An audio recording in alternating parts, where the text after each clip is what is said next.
Namaku Han So Jinu, usia 25 tahun, lulusan universitas biasa, dengan nilai biasa, dari keluarga yang jauh dari kata kaya, tapi hari ini, hidupku berubah. Aku diterima kerja di salah satu perusahaan terbesar di Korea Selatan, J Group. Hari pertamaku dimulai dengan gugup luar biasa. Gedung J Group menjulang tinggi, dengan pintu kaca otomatis, yang seakan menyaring siapa saja yang tidak pantas masuk. Aku memantulkan wajahku, berca sebelum melangkah, rapi. Cukup senyum. Agak kaku, tapi lumayan. Ayo, Soo-jin, kamu bisa. Aku menguatkan diri. Di lobi, aku disambut oleh sekretaris senior, Miss Choi, wanita elegan dengan sikap super disiplin. Ia mengajakku keliling kantor, dan memperkenalkan ruang kerjaku meja mungil, di dekat ruang rapat utama, tepat di samping sofa hitam panjang tempat para tamu biasanya menunggu. Aku belum punya komputer sendiri, tapi hey, aku punya ide chart dengan fotoku, itu sudah lebih dari cukup untuk membuat hatiku bangga. Dan ini, kata Miss Choi, menunjuk pria yang tengah berdiri di depan les sambil memeriksa tablet, adalah Jin Ho, supir pribadi direktur utama. Dia biasanya standby di basement. Tapi pagi ini sedang bantu kirim dokumen ke lantai 5, aku menoleh. Dia tinggi, mengenakan setelan jas hitam sederhana, tapi bukan murahan, wajahnya tenang, dingin, dengan garis rahang yang tegas dan mata tajam. Sekilas, dia terlihat lebih cocok jadi model jas daripada supir. Ketika pandangan kami bertemu, ia hanya sedikit mengangguk, tidak tersenyum, tidak menyapa. Bintang, aku menunduk kikuk, mencoba tetap fokus. Bintang, sepanjang hari, aku sibuk belajar dokumen internal, menjadwalkan meeting, dan tentu saja membuat kesalahan kecil seperti mencetak file tanpa mengatur margin. Tapi yang membuatku terusik bukan hanya tekanan pekerjaan, tapi pria bernama Jin Ho itu. Bintang, kenapa? Karena hampir setiap 2 jam, dia muncul di lantai yang berbeda, kadang membawa map, kadang hanya berdiri di depan ruang rapat seakan sedang memantau. Dan setiap kali aku melihatnya, dia tak pernah terlihat panik atau tergesa, hanya seperti seseorang yang sedang mengamati sesuatu dari jauh. Sore hari, saat aku membawa tumpukan dokumen ke ruang arsip, aku hampir jatuh menabrak seseorang di lorong. Map terjatuh. Bintang, maaf. Maafkan saya. Aku langsung jongkok memunguti kertas-kertas itu. Bintang, tangan seseorang ikut membantuku. Saat aku mendongak, itu dia Jin Ho, wajahnya tetap tenang, nyaris tanpa ekspresi. Bintang, kau seharusnya tidak membawa semuanya sendiri, katanya pelan, suaranya dalam dan tenang. Aku baru hari pertama, tak enak minta bantuan, jawabku gugup. Dia menatapku beberapa detik, lalu berkata, tapi kau bukan robot. Setelah itu, ia berdiri, menyerahkan map terakhir padaku, dan pergi begitu saja. Bintang, aku terpaku, detak jantungku kacau, bukannya lega. Aku justru bertanya-tanya, Bintang, siapa sebenarnya pria itu? Kenapa dia membuatku ingin tahu lebih banyak?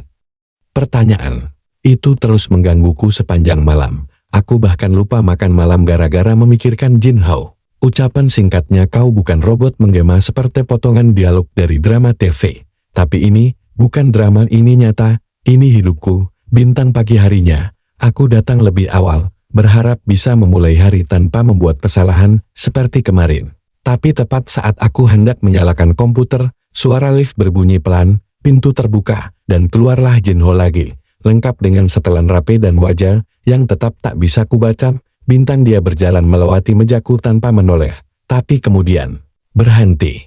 Perlahan ia menoleh dan berkata, kau datang pagi-pagi sekali. Aku kaget. Ian, saya ingin membuktikan kalau saya pantas di sini. Dia mengangguk, lalu melanjutkan langkah, tapi di dadaku sesuatu meletup, mungkin perasaan aneh yang hanya muncul saat seseorang memperhatikanmu dengan cara yang tak biasa. Hari itu, aku disuruh ikut rapat penting sebagai pencatat notulen. Para eksekutif perusahaan duduk melingkar, semuanya mengenakan jas mewah, membahas rencana ekspansi ke luar negeri. Aku berusaha fokus, meski tak sepenuhnya paham isi rapatnya. Bintang, tapi ada satu hal yang menggangguku di pojok ruangan. Berdiri Jin Ho lagi-lagi, hanya diam di sana, seperti bayangan tak terlihat yang selalu ada. Dia bukan bodyguard, bukan eksekutif, tapi seolah punya isi untuk berada di mana saja. Setelah rapat selesai, aku memberanikan diri bertanya pada Miss Choi, setengah berbisik, Miss, apakah supir direktur selalu ikut rapat juga? Miss Choi mendelik padaku, lalu berbisik pelan. Banyak hal di perusahaan ini yang tak seperti kelihatannya, So Jin. Fokus saja pada pekerjaanmu. Bintang jawaban itu malah membuatku semakin penasaran. Semakin aku mencoba mengabaikannya, semakin aku merasa dia sedang mengawasi sesuatu atau seseorang. Bintang-bintang sore itu, hujan turun deras. Aku menunggu di lobi sambil menatap keluar, berharap tak terlalu basah saat berjalan ke halte. Tiba-tiba, sebuah mobil hitam berhenti di depan pintu. Pintu belakang terbuka, dan sopirnya turun membawa payung. Itu dia lagi. Jin Ho, ayo, masuk, katanya. Bintang aku terkejut. Tapi, saya biasa naik bus, bukan hari ini, katanya datar. Kenapa? Karena kau bekerja terlalu keras hari ini, kau berhak pulang dengan layak. Detik itu juga, hatiku berdetak lebih cepat. Aku tahu aku seharusnya menolak, tapi tubuhku sudah lebih dulu melangkah masuk. Bintang di dalam mobil, hening. Musik klasik pelan mengalun, dan aku mencuri-curi pandang ke arahnya. Tenang tegas, tidak banyak bicara, tapi justru itu yang membuatku makin penasaran. Bintang, dan untuk pertama kalinya, saat mobil berhenti di depan kosanku, dia menoleh padaku dan berkata dengan suara yang lebih hangat dari sebelumnya, Bintang, aku tidak terlalu suka hujan. Tapi entah kenapa, hari ini terasa lebih ringan. Bintang, aku tak tahu harus menjawab apa. Yang ku tahu, hatiku mulai tak karuan, dan malam itu, untuk pertama kalinya, aku bertanya serius pada diri sendiri, Bintang, benarkah dia hanya seorang supir pribadi? Atau ada sesuatu yang jauh lebih besar yang disembunyikannya? Pertanyaan itu terus menghantuiku, bahkan saat aku sudah berbaring di tempat tidur malam itu, dan yang lebih mengganggu lagi, aku menyadari bahwa aku menantikan hari esok bukan karena pekerjaan, tapi karena ingin melihat Jin Ho lagi. Pagi berikutnya, aku datang lebih awal, seperti biasa, tapi kali ini ada perasaan yang berbeda, aneh, tapi menyenangkan. Seakan ada harapan kecil dalam hatiku, bahwa mungkin aku akan bertemu dia lagi di lorong, atau di depan lift, atau dimanapun. Tapi sepanjang pagi, bayangan Jin Ho tak terlihat. Jam makan siang tiba, aku duduk sendiri di kantin, sibuk mengaduk sup tanpa benar-benar lapar. Hingga tiba-tiba, bayangan tubuh seseorang muncul di hadapanku. Aku duduk di sini. Ya, aku mendongak. Jin Ho, aku hampir menjatuhkan sendok di air. Tentu, silakan.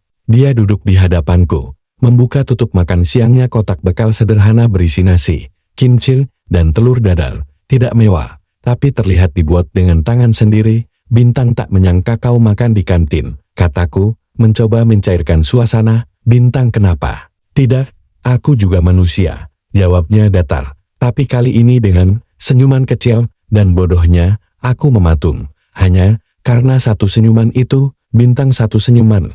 Tapi jantungku seakan berantakan. Bintang, beberapa hari setelah makan siang itu, aku ditugaskan mengantarkan dokumen ke ruang arsip lantai 23. Lift kantor sedang diperbaiki. Jadi aku harus naik tangga sebagian jalan. Bintang, saat aku membuka pintu ruang arsip, lampu ruangan masih gelap.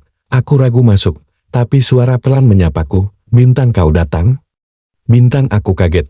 Itu suara Jin Ho. Bintang, ia berdiri di dalam ruangan, dengan setelan kasual bukan jas, tapi kemeja putih yang digulung sampai siku, dengan tangan memegang dokumen. Ada tumpukan file di meja, dan beberapa kertas yang terlihat seperti dokumen penting. Bintang, kau kerja juga di sini? Tanyaku heran.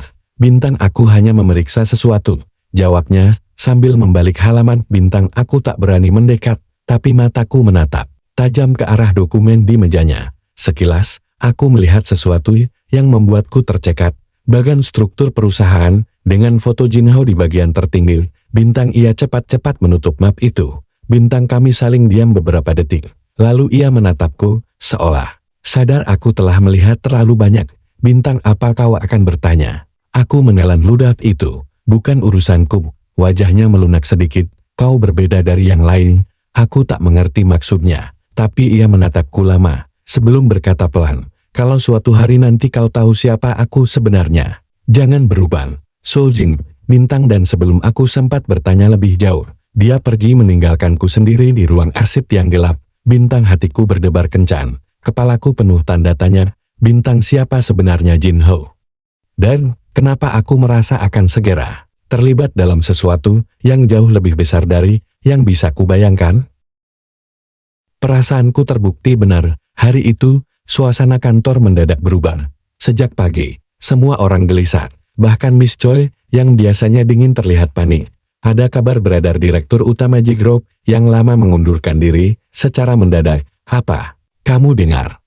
Bisik rekan kerjaku, Young Mi, di dekat pantai, pemilik perusahaan akan menunjuk direktur baru, dan kabarnya dia masih sangat muda, tapi punya kekuatan penuh. Bintang aku menelan ludah, entah kenapa, pikiranku langsung mengarah ke satu nama, Jin Ho. Bintang, tapi itu konyol, bukan? Dia hanya supir yang terlalu tenang, terlalu tahu segalanya, dan terlalu sering muncul di tempat-tempat yang tidak semestinya. Bintang, siang itu, kami semua dipanggil ke ruang konferensi besar. Para petinggi perusahaan sudah duduk rapi, sebagian wajah mereka terlihat tegang. Kemudian, pintu terbuka, suara langkah sepatu terdengar mantap, dan saat aku melihat siapa yang masuk, jantungku berhenti berdetak sejenak. Bintang itu Jin Ho. Bintang, namun kali ini, dia bukan mengenakan jas supir. Ia memakai setelan 3 lapis yang mahal, dengan dasi hitam dan pink kecil berbentuk lambang Ji Group di kerahnya. Aura tubuhnya berubah, tidak lagi seperti pelayan, tapi seperti pemilik segalanya. Perkenalkan, kata salah satu direksi dengan suara kaku.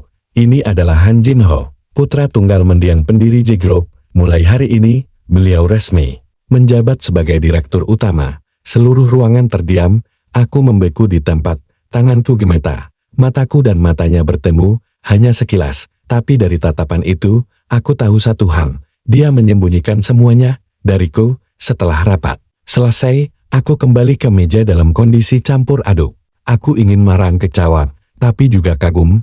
Ia sudah tahu siapa dirinya sejak awal, tapi tak sekalipun ia menyombong. Bintang, saat aku duduk termenung, seseorang memanggil namaku, Bintang Sujin. Bintang, aku menoleh. Itu dia, Han Jin Ho, sekarang dengan posisi barunya, berdiri di hadapanku dengan tenang. Bintang, bisa ikut sebentar ke ruanganku?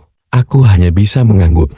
Bintang ruangannya berada di lantai paling atas, luas dan dingin, dengan pemandangan kota Seoul yang menyilaukan dari jendela kaca besar. Bintang, ia berdiri di depan jendela, membelakangiku, lalu berkata pelan, maaf, aku tak pernah jujur dari awal. Bintang, kenapa? Tanyaku lirih, karena aku ingin tahu, siapa yang akan memandangku sebagai manusia, bukan sebagai tahta. Aku tercekat, kata-katanya jujur, tapi juga menyakitkan. Lalu, sekarang bagaimana? Tanyaku. Ia menoleh.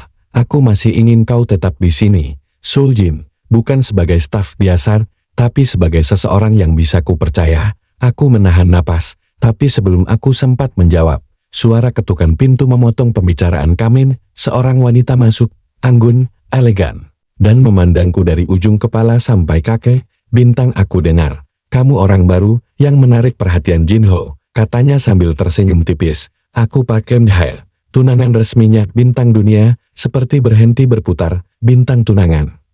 Aku berdiri, mematung. Jin Ho terdiam, dan saat itu juga, aku sadar, aku sudah masuk terlalu dalam ke dalam hidupnya, dan semuanya akan segera berubah menjadi rumit. Park Eun-hae berdiri tegak di hadapanku, mengenakan mantel putih gading dan sepatu hat tinggi yang mengilap. Wajahnya cantik, riasannya nyaris sempurna, tapi di balik senyum tipisnya, aku bisa merasakan ancaman. Senang bertemu denganmu, Sujin, katanya sambil menghampiriku. Aku yakin kamu orang yang pintar menempatkan diri. Maksudku, aku ingin bicara, tapi mulutku terkunci. Jin Ho masih berdiri di samping jendela, tak berkata sepatah kata pun. Matanya menatapku, seolah ingin menjelaskan sesuatu, tapi dia tetap diam. Bintang, Jin Ho, lanjut Eun-hae sambil menatapnya manja. Ayahku sangat senang kita segera menikah, terutama setelah kau resmi duduk di kursi direktur. Bintang, itu seperti pukulan telak ke dadaku, dan Jin Ho, dia masih tidak menyangka. Bintang, beberapa jam setelah pertemuan itu, aku duduk di meja kerjaku sambil menahan napas panjang. Young Mi, yang duduk tak jauh dariku, tampak penasaran tapi memilih diam. Kantor mulai sibuk seperti biasa, tapi tidak dengan pikiranku. Kata-kata Eun-hae terus terngiang di kepalaku. Tunangan resminya, segera menikah, pintar menempatkan diri. Aku merasa bodoh, terlalu mudah terbuai oleh sikap tenangnya, terlalu cepat merasa istimewa hanya karena dia memanggil namaku dengan lembut. Padahal, aku cuma staf rendahan yang kebetulan dia perhatikan, Bintang, atau tidak. Sore itu, sebelum aku pulang, aku mendapati sebuah amplop kecil di mejaku. Tidak ada nama pengirim, hanya satu kalimat tertulis di dalam kertasnya, datanglah ke Rostov jam 7 malam. Aku ingin bicara JH, bintang aku ragu, tapi aku juga ingin tahu, karena satu-satunya cara mengakhiri rasa ini adalah mendengarnya langsung dari bibirnya. Malam itu, Rostov kantor sapi dan dingin, angin bertiup pelan membawa aroma hujan yang baru berhenti. Aku menatap ke sekeliling, dan di sana, berdiri Jin Hao, bersandar pada pembatas balkon dengan tangan di saku. Bintang aku takut kau tak akan datang, katanya pelan, saat melihatku. Bintang aku hampir tak datang, jawabku jujur. Bintang ia mengangguk.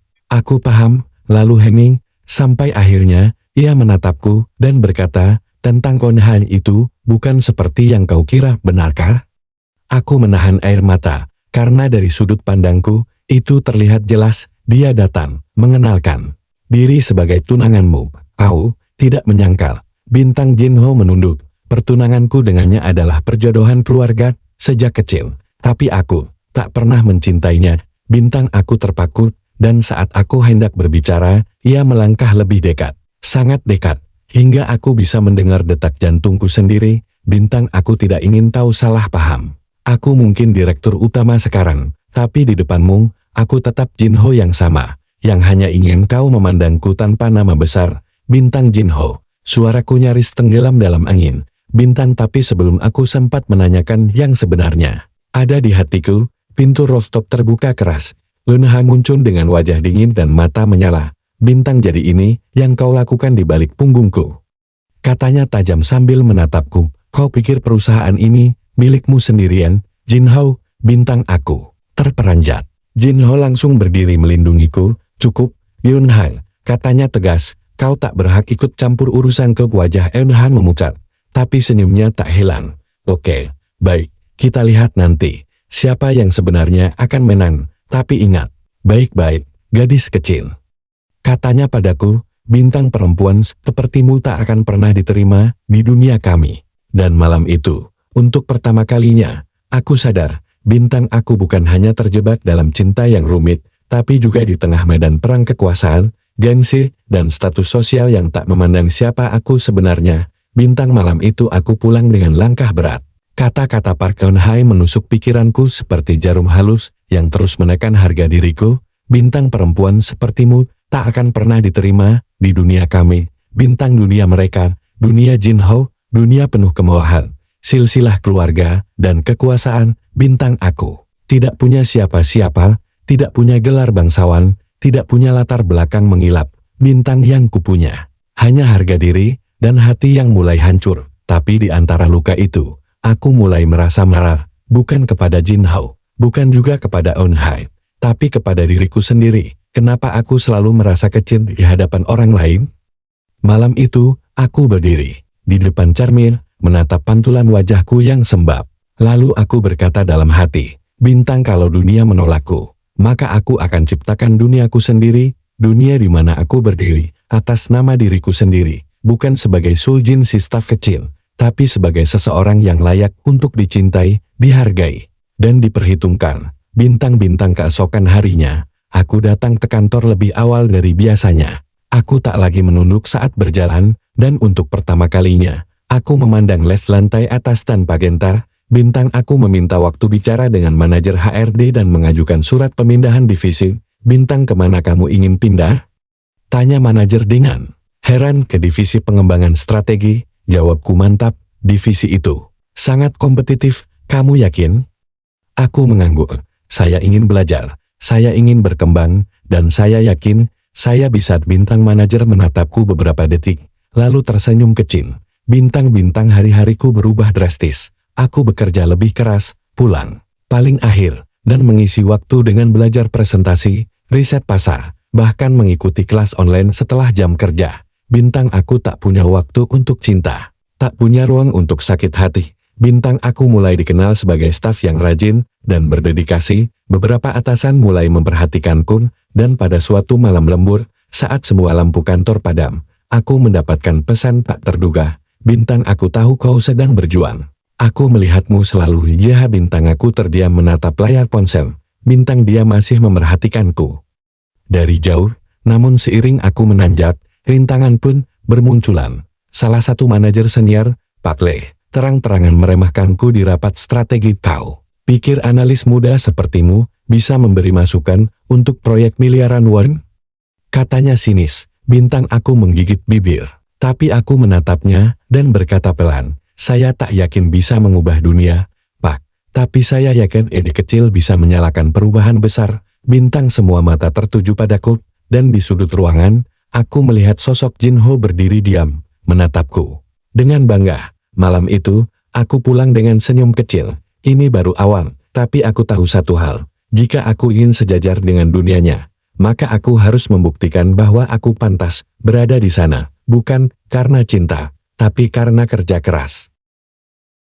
Namun siapa sangka, semakin aku mencoba menjauh, semakin takdir justru membawaku kembali ke arahnya. Beberapa minggu berlalu sejak aku pindah ke divisi pengembangan strategi, dalam sebuah rapat penting yang membahas ekspansi pasar ke Asia Tenggara. Aku diminta untuk mempresentasikan analisis data dan prediksi tren konsumen. Bintang aku gugup. Ruangan itu penuh dengan jajaran direksi dan investor besar, tapi aku tetap berdiri tegak, menyampaikan setiap data dan proyeksi dengan yakin. Bintang dan di barisan kursi terdepan, Jin Ho duduk diam, mendengarkanku dengan mata penuh perhatian. Bintang saat presentasiku selesai, salah satu investor asing bertepuk tangan very sharp. I like this girl as inside, katanya. Tepuk tangan pun menyusul. Aku menunduk, terharu, tapi yang paling membuat nafasku tercekat adalah senyum tipis Jin Ho yang ia sembunyikan di balik ekspresi profesionalnya. Sore harinya, aku menemukan secari kertas di laci mejaku. Kau membuatku bangga hari ini, JH. Aku membaca berulang-ulang, hati kecilku bergetar, tapi aku segera mengingatkan diriku sendiri. Bintang ini bukan tentang Dian ini, tentang diriku. Fokus, Soljin. Bintang, tapi ternyata menjaga hati agar tetap netral jauh lebih sulit daripada menaklukkan target pasar. Suatu malam, saat aku lembur sendirian di kantor, lift terbuka, langkah-langkah kaki berhenti di meja kerjaku. Sudah malam, Soljin, kau belum pulang? Aku menoleh, itu Jin Ho. Dia membawa 2 cup kopi, dan tanpa banyak bicara, menyerahkan salah satunya padaku. Aku tahu rasanya lembur sendirian, katanya pelan. Aku menerima kopi itu dengan tangan gemetar. Terima kasih. Bintang kami duduk di sofa kecil di ruang istirahat.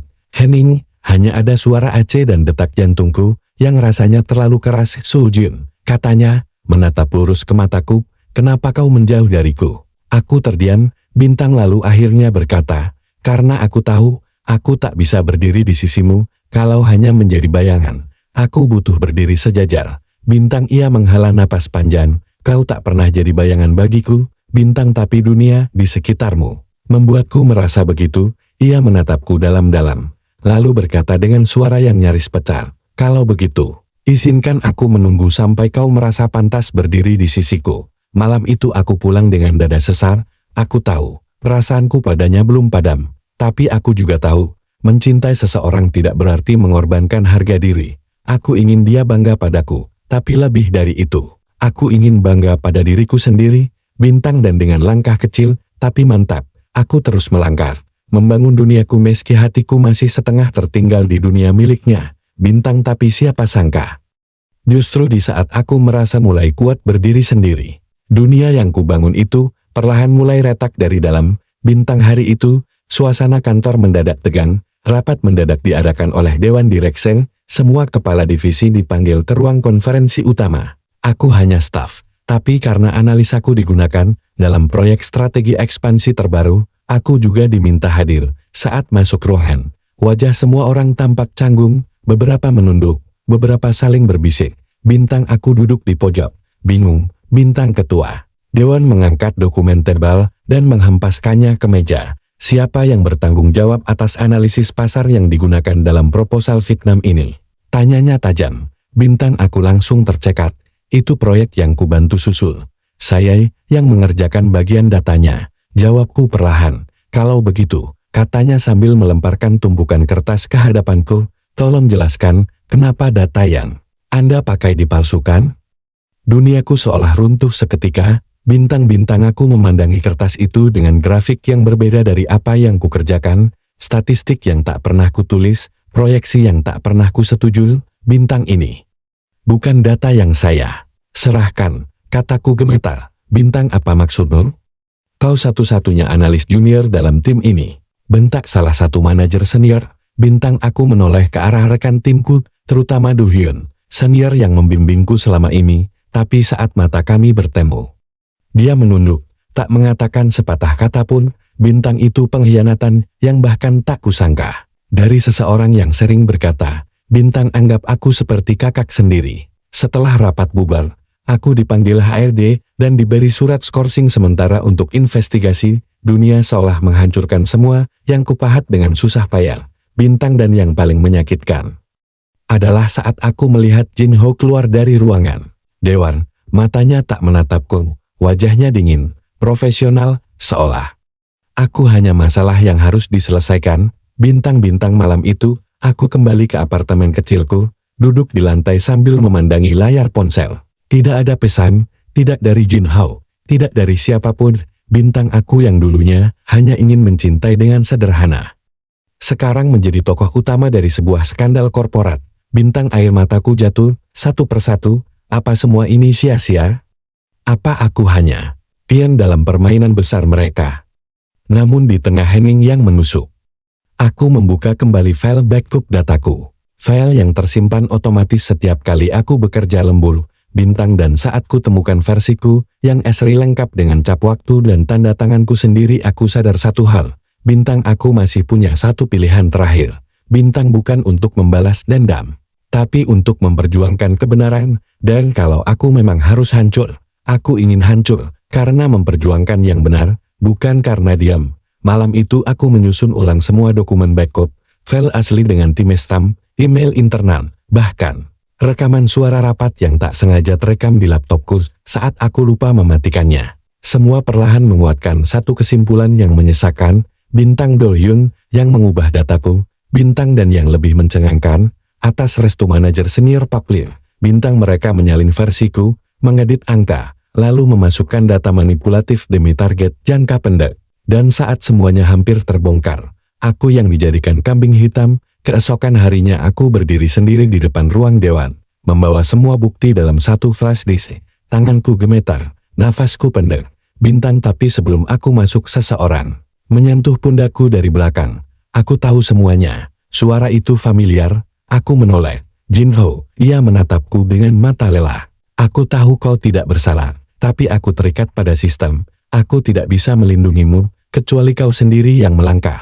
Bintang, aku menelan ludah, menatap matanya yang jujur, dan menjawab lirih. Bintang, aku tak butuh dilindungi, aku hanya butuh kebenaran berdiri bersamaku. Bintang, ia mengangguk pelan, lalu berkata, Bintang, kalau begitu, mari kita berdiri bersama. Ruang rapat terasa seperti ruang pengadilan. Semua mata tertuju padaku. Bintang, aku berdiri, membuka presentasi bukan analisis data, tapi kebenaran. Bintang, satu persatu, kutunjukkan perbandingan dokumen, file asli, email, dan yang paling mematikan, rekaman suara rapat, yang memuat suara Do Hyun berkata, Bintang, kalau pakai data Soo Jin yang asli, kita nggak akan tembus target. Ubah aja sedikit, dia nggak akan tahu. Bintang, semua wajah pucat. Parley mencoba menyangkal, tapi suara rekaman tak bisa dibohongi. Bintang, setelah presentasi berakhir, ruangan sunyi. Lalu satu persatu dewan mulai berbicara. Bintang, bukan hanya mereka yang bersalah yang terungkap, tapi juga sistem bobrok yang selama ini membungkam suara staf kecil seperti aku. Bintang, keputusan pun keluar. Do Hyun dan Parley dipecat. Aku, Bintang, diberi pilihan. Bintang, kembali ke posisiku semula, atau menerima tawaran baru, jadi salah satu kepala analis termuda di perusahaan. Tapi aku hanya tersenyum. Terima kasih, tapi kali ini, aku ingin memilih jalanku sendiri. Semua orang menatapku bingung, tapi hanya satu orang yang tersenyum. Mengerti, Jin Ho. Bintang, malam itu, kami berdiri berdua di atap gedung kantor. Angin Seoul berhembus lembut, membelai rambutku yang terurai. Kau akan pergi? Tanyanya. Bintang, aku mengangguk. Aku ingin memulai sesuatu dari nol, bukan di bawah bayang-bayang siapapun, bahkan bayanganmu. Bintang, ia tertawa pelan. Kalau begitu, bolehkah aku menunggumu? Di tempat yang tak ada bayang-bayang, hanya cahaya. Bintang, aku terdiam, menatap matanya, dan untuk pertama kalinya, Aku mengangguk. Bukan karena cinta, tapi karena aku siap. Siap untuk menata hidupku sendiri, siap untuk berjalan, tanpa harus dituntun, atau disembunyikan. Siap untuk menjadi seseorang bukan karena aku dicintai, tapi karena aku berharga. Bintang-bintang beberapa minggu setelah insiden itu, aku resmi mengundurkan diri dari perusahaan. Bintang banyak yang bertanya, kenapa pergi saat namamu sedang bersinar? Tapi hanya aku yang tahu jawabannya, karena aku ingin menciptakan cahaya sendiri, bukan sekadar berdiri di bawah sorot lampu orang lain. Bintang dengan tabungan yang tak seberapa dan tekad yang bahkan lebih besar dari rasa takutku, aku memulai hidup baru sebagai konsultan data lepas. Awalnya clean hanya 1-2, kadang tidak ada sama sekali, tapi aku terus belajar, terus menulis, dan terus menyebarkan ide. Bintang sampai suatu hari, sebuah email masuk ke inboxku. Bintang from CEO Haji Creative Soul. Bintang, saya membaca artikel analisis Anda di jurnal independen, bisakah kita bicara soal kerjasama? Bintang, tanganku bergetar membaca nama pengirimnya. Haji Kreatif adalah startup kreatif yang tengah naik daun dan dikenal mengedepankan etika serta inovasi. Pertemuan pertama kami berlangsung sederhana. Di sebuah kafe kecil, aku mempresentasikan proposalku, bukan dengan grafik mewah, tapi dengan cerita yang nyata, tentang bagaimana data bukan sekadar angka, tapi cermin dari perilaku manusia dan harus digunakan dengan tanggung jawab. Bintang, di akhir presentasi CEO-nya berdiri dan menjabat tanganku dengan hangat. Kami tak hanya ingin bekerja sama, kami ingin Anda memimpin tim data kami. Bintang, tak butuh waktu lama untuk semuanya bergerak cepat. Dalam 3 bulan, aku pindah ke kantor baruku, sebuah ruang kecil di pusat kota, tapi penuh ide, penuh semangat, dan yang paling penting, penuh penghargaan terhadap nilai manusia. Bintang, dan suatu sore, saat aku baru saja selesai meeting dan berjalan keluar kantor, aku melihat seseorang berdiri menungguku di seberang jalan. Bintang, Jinhao. Bintang, ia tersenyum, tidak lagi memakai jas mahal, tapi jaket kasual dan sebotol kopi kalan di tangan. Bintang, aku dengar presentasimu viral. Kamu benar-benar jadi legenda sekarang. Bintang, aku tertawa pelan. Legenda yang hidup dari mie instan selama 2 bulan. Bintang, ia mendekat. Tapi kamu bahagia kan? Bintang, aku menatap langit Seoul yang senja, lalu menatapnya. Bintang, untuk pertama kalinya dalam hidupku. Iya, aku bahagia bukan karena dimiliki, tapi karena aku memilikiku. Bintang, ia tersenyum lebih lebar. Bintang, kalau begitu, biarkan aku berdiri di sampingmu tanpa bayang-bayang, tanpa sorot lampu, hanya kita yang saling menghargai. Bintang, dan kali ini aku tahu, Bintang, hatiku siap, hidupku siap, aku siap mencintai tanpa kehilangan diriku sendiri. Bintang, kupikir itulah akhirnya aku menemukan tempatku. Aku membangun kembali diriku, dan bahkan membiarkan hatiku membuka lembaran baru bersama Jinhao. Bintang, tapi hidup selalu punya caranya sendiri untuk menguji. Bintang, apakah pilihan yang kau buat memang benar, atau hanya pelarian dari luka lama? Pagi itu aku menerima telepon dari nomor tak dikenal. Suaranya terdengar ramah, namun profesional. Selamat pagi, Nona Sujin. Kami dari Divisi Internasional Global WN Corp, Korea Selatan. Kami tertarik mengangkat Anda sebagai Head of Regional Data Strategi untuk Asia Tenggara. Gaji, fasilitas, dan posisi Anda akan jauh lebih tinggi dari sebelumnya. Hatiku berdegup. Bintang, WN Corp adalah perusahaan multinasional yang pernah kutargetkan masuk saat baru lulus kuliah. Impian lamaku yang dulu terasa mustahil, kini mereka justru menawariku posisi besar. Tapi ada satu catatan kecil. Bintang, kantor pusat regional kami berada di New York. Anda harus pindah dalam waktu 1 bulan. Bintang, aku mematikan telepon dan terduduk lama. Bintang, ini adalah pilihan yang dulu pasti akan langsung kuambil. Tapi sekarang, semuanya terasa rumit. Aku sudah nyaman di tempatku sekarang. Aku sudah punya tim kecil yang saling percaya. Aku sudah mulai mencintai Jinhao bukan dengan buta, tapi dengan sadar. Malam itu aku bertemu Jinhao di taman dekat Sungai Han. Aku tak pandai menyembunyikan sesuatu darinya. Dwi Entor, tanyanya, seolah bisa membaca pikiranku. Aku mengangguk pelan. Tawaran ini bisa jadi puncak karirku. Ia diam cukup lama sebelum berkata, kalau aku egois, aku pasti akan memintamu untuk menolaknya. Tapi aku pernah mencintaimu dengan cara yang salah dulu. Aku tak mau mengulanginya. Bintang, aku menatapnya, mataku mulai panas. Kau tak marah? Ia menggeleng, aku bangga, tapi aku juga takut, kehilanganmu.